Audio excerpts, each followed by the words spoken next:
Bom dia! Seja bem-vinda a mais um canal da De Cássia. Me chamo Rita de Cássia e é um prazer ter você aqui no nosso canal, onde nós trazemos sempre muitas informações para o nosso Yorkshire.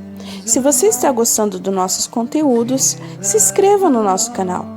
Isso vai nos motivar a sempre estar trazendo mais dicas para você e para o seu cachorrinho. Dicas fáceis que você pode fazer na sua casa. Primeiro passo. Você vai pegar fita crepe, isso mesmo, fita crepe. Você vai cortar em 2 pedaços e você vai enrolar esses 2 pedaços até o ponto que fique bem firme. Fique bem firme, bem durinha, que você perceba que está bem durinha. Isso. Você vai pegar esses 2 pedaços e vai colocar no centro da orelhinha do seu cachorrinho, como vai a foto a seguir.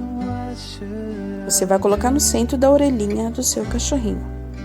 Em seguida, você vai pegar mais 2 pedaços e você vai enrolar ao redor da orelhinha do seu cachorrinho, até o ponto de você perceber que está bem firme a orelhinha, que está em pé. Depois você vai pegar um pedaço maior e vai dar a volta nas 2 orelhinhas.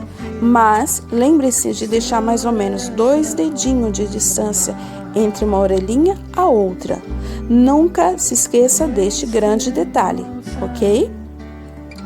E agora você vai ver a foto de alguns cachorrinhos já com a sua tala. Quanto tempo que você deve deixar? Você vai tirar de 3 em 3 dias para a orelhinha do seu cachorrinho descansar, ok?